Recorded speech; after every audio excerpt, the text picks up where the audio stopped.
tudo bem, gatonas e gatões?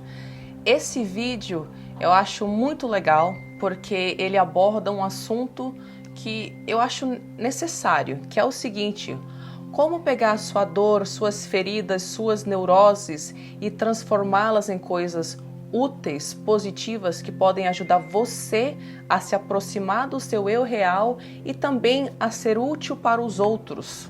Eu preciso primeiro fazer uma breve introdução a respeito de uma situação com a qual toda filha ou filho de mãe narcisista tem que lidar. Que situação é essa? Basicamente, nós somos colocadas numa posição de ter que decidir o que é certo e válido para nós, apesar de que, às vezes, isso não é validado, não é considerado certo pela nossa mãe ou pelo mundo. Então, ao tentar resgatar a sua sanidade, a sua sobrevivência emocional, ao tentar construir uma vida que reflita realmente os seus desejos, as suas preferências e suas necessidades, você é colocada constantemente numa posição de ou sigo minha intuição, ou faço o que minha mãe quer. Ou faço o que é certo para mim, ou faço o que os outros dizem que deve ser o certo. Ou eu, ou o mundo. Ou me guio de dentro para fora, ou me guio de fora para dentro. Se guiar de dentro para fora tem infinitas vantagens. Isso vai fortalecer a sua ligação com a sua coragem, com a sua certeza de quem você é, do que você quer para si. Isso vai fazer com que você se sinta realmente empoderada e adulta para criar o que quer que você quiser na vida. Isso vai te dar, com o tempo, a confiança de que aquela voz invisível, que não segue as regras, mas que vem de dentro, vai te dar 100% das vezes o apoio, a direção e o acolhimento que você precisa. Mas é assustador começar a tomar passos no sentido dos seus próprios desejos quando você ainda tem a autoimagem que a sua mãe te deu. Eu gostaria de propor uma forma de enxergar toda a situação que eu considero bem saudável e essencial para a filha de mãe narcisista que está nessa posição de ter que identificar qual é a vozinha que é dela e também de ter a coragem de agir de acordo com essa voz. Bom, em vez de achar que tem coisas que estão certas e coisas que são erradas e que se você não faz aquilo que sua mãe fala que é certo, ou que o mundo diz que é certo, então que você é errada e não tem valor e deve sentir sentimento de culpa, eu tenho outra proposta. A minha proposta é que você enxergue as coisas como nenhuma delas sendo nem certas e nem erradas. A abordagem é que você aceite que cada momento te traz um mix de elementos, de circunstâncias únicas, que só você tem acesso às suas informações internas e informações sobre a sua vida, só você pode navegar cada um desses momentos. Então, sendo assim, nada é certo ou nada é errado. Para definir se aquilo é certo ou errado para você, só você tem as informações. Agora eu queria dar alguns exemplos de como isso é verdade. Imagine duas mulheres, a Isabela e a Maria. Ambas têm autoestima muito baixa e não cuidam muito bem de si. A Isabela não consegue se aceitar, ela se sente péssima na própria pele, ela se acha inaceitável, incapaz de ser amada. E ela tem um hábito de colocar bastante maquiagem porque ela não consegue nem ir para a padaria de esquina sem se montar, porque ela se acha tão desprezível a esse ponto. Para a Isabela, a maquiagem é uma coisa que ela tem que colocar para ela se sentir minimamente aceitável para ela mesma. Então, conforme ela vai percebendo que ela tem valor, independente de qualquer coisa, talvez para Isabela o poderoso seria sair um dia para a padaria sem qualquer maquiagem, se sentindo linda, maravilhosa e em paz consigo mesma. Já a Maria, que também tem autoestima bem baixa, essa autoestima baixa se manifesta de uma forma diferente. No caso de Maria, ela usa roupa suja, furada, ela não cuida das necessidades de higiene, talvez ela não escova os dentes com a frequência que deveria, não toma banho, não cuida do cabelo. Então, Como ela não se valoriza e está acostumada com ser negligenciada nas suas necessidades básicas, isso se tornou um padrão para ela de comportamento. Então ela realmente não cuida do bem-estar, da aparência. E para Maria, de repente o poderoso para ela seria falar não. A partir de agora, eu vou separar um tempinho diário para eu lavar o meu rosto, para eu colocar um creme, para arrumar meu cabelo e colocar uma maquiagem. E no caso dela, colocar a maquiagem é uma decisão super saudável e alinhada. Você percebe que as duas têm autoestima baixa, mas cada uma tem uma personalidade, cada uma tem características únicas que só ela entende.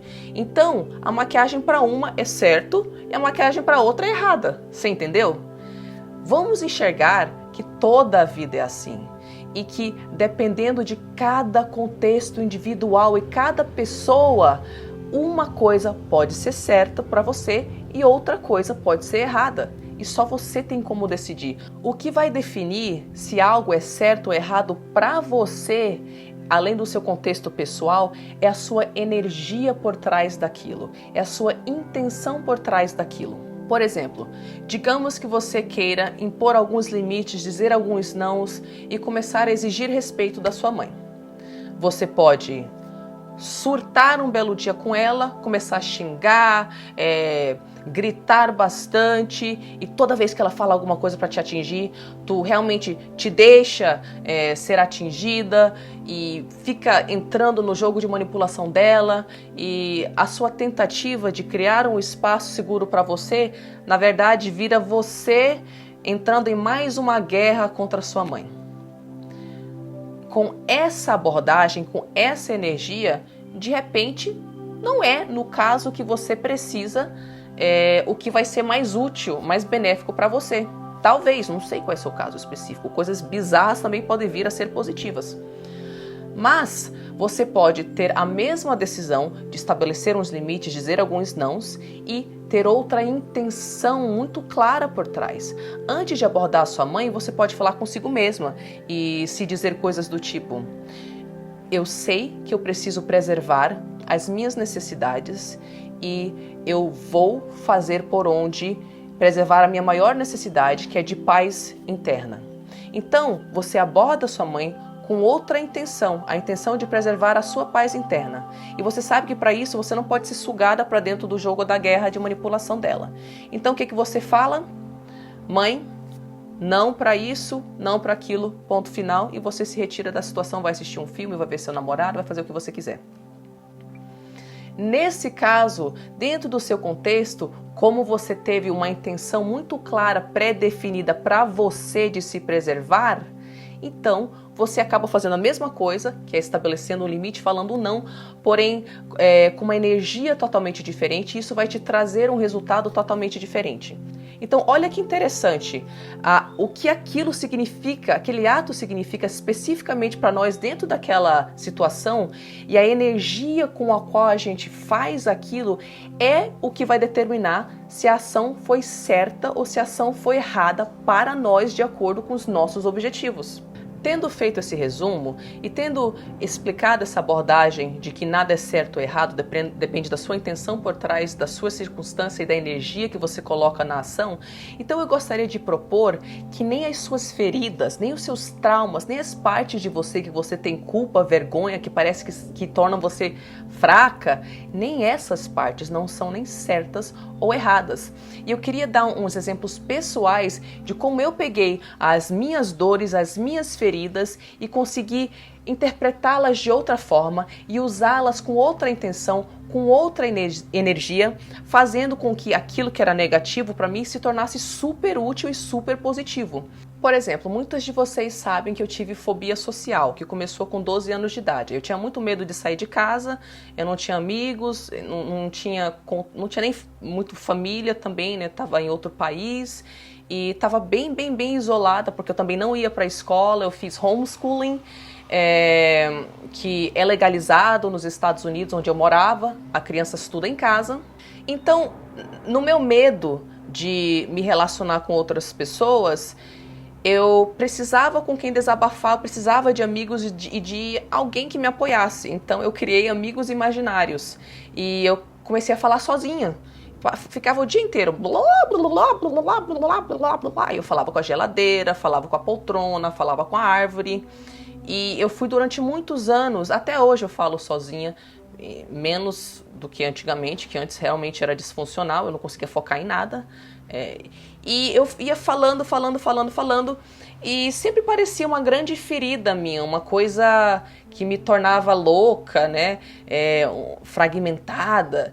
E quando eu vejo pessoas na rua falando que nem eu falo, eu fico olhando, meu Deus do céu, é assim que eu pareço para as outras pessoas.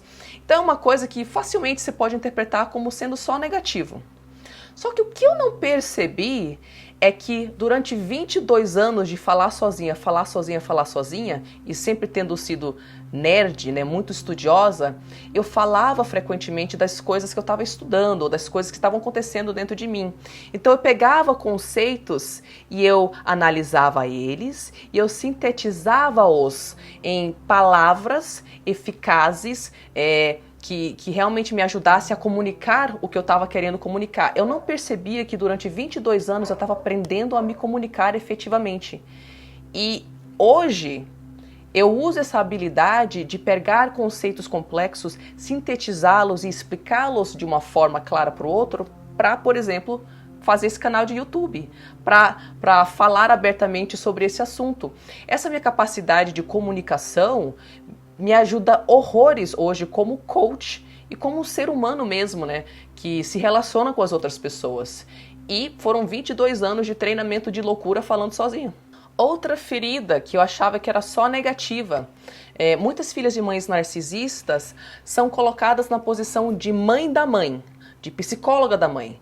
Isso quer dizer que você tem que estar à disposição da sua mãe enquanto ela fala sobre as feridas dela, e você escuta, e você se coloca no lugar dela e valida ela. Então você está sempre doando de si, ouvindo, se colocando no lugar do outro. Usada com a intenção errada, por exemplo, de conseguir a aprovação da sua mãe, e com a energia errada, isso pode ser extremamente negativo, porque ao tentar conseguir a aprovação da sua mãe, ficar lá ouvindo ela, você anula partes de si, porque você não tem direito de ter os seus problemas, as suas necessidades. A sua função lá é servir a ela e as necessidades dela, né? Então, usado da forma errada, essa empatia que a pessoa desenvolve faz com que ela não tenha noção do limite entre ela e a outra pessoa. E sem limites definidos, fronteiras entre você e o outro, não tem como você se sentir segura. Quando você não tem noção do limite entre você e suas necessidades e as necessidades do outro, você frequentemente atrai pessoas narcisistas, abusadoras, você é usada de capacho por várias pessoas, as pessoas passam a perna em você e você não sabe falar não, porque você não entende que você tem as suas necessidades e que não é só ficar fazendo tudo que o outro quer, entendeu? Agora, quando você aprende a estabelecer limites, você aprende a estabelecer limites saudáveis e você respeita esses seus limites, você sabe o que é necessidade sua e você faz satisfazer essas necessidades. Você sabe a necessidade do próximo. Então, nesses casos, essa empatia é super benéfica. Ela vai fazer com que você seja amorosa nos seus relacionamentos. O mundo precisa de pessoas empáticas que consigam se colocar no lugar do outro, pessoas acolhedoras. Mais uma ferida minha. Eu usava muito, desde a adolescência, aliás, desde a infância, eu usava muito música para me desconectar do mundo. Então, às vezes, quando eu não conseguia lidar com o que estava acontecendo na minha vida, eu ficava horas só ouvindo música. E ao ouvir música, desde que eu sou criança, meu cérebro faz algo muito espontâneo. Eu já me imagino fazendo danças acrobáticas. Essas imagens na minha cabeça, quando eu escuto música, elas vêm para mim até hoje. Só que hoje, não sei se vocês sabem, algumas de vocês eu sei que sabem, eu virei pole dancer. Eu de fato executo as acrobacias que eu não achava que eram possíveis. Então hoje eu tenho a felicidade de ver a realidade concreta daquilo que era só uma imaginação, que era só uma fantasia, que era só para eu escapar do mundo. Hoje não, hoje é minha dança, meu espaço sagrado. Eu queria perguntar para você, enquanto eu contei essas histórias, você conseguiu identificar dentro da sua história particular alguns mecanismos de defesa que, com a energia certa, com a intenção certa, você pode usar hoje a seu favor? Bom, gatinhas e gatinhos, espero que esse vídeo tenha sido esclarecedor. Se você teve qualquer insight, por favor, escreva nos comentários. Eu adoro ler a experiência de vocês. Se você quiser falar abertamente sobre esse assunto, que eu sei que é difícil, num ambiente super seguro, onde você pode se sentir à vontade, que você não vai ser julgada, não vai ser hostilizada. Então tem um grupo fechado no Facebook, o link está na descrição desse vídeo e você vai ver que a energia do grupo é bem positiva e não é uma energia de vitimismo ou só de focar no narcisismo da mãe, é uma energia sempre de transmutar a sua situação para algo que sirva para você. Se você achou bacana essa abordagem de cura, então eu tenho uma lista de e-mail por onde eu compartilho alguns conteúdos exclusivos. Se você quiser fazer parte dela, você também pode se inscrever no link que está também abaixo desse vídeo na descrição. Se você gostou do vídeo, achou que ele é relevante, então compartilhe com outras pessoas que possam se beneficiar dele. Se você curtiu o canal, inscreva-se nele e um beijinho para você e até semana que vem.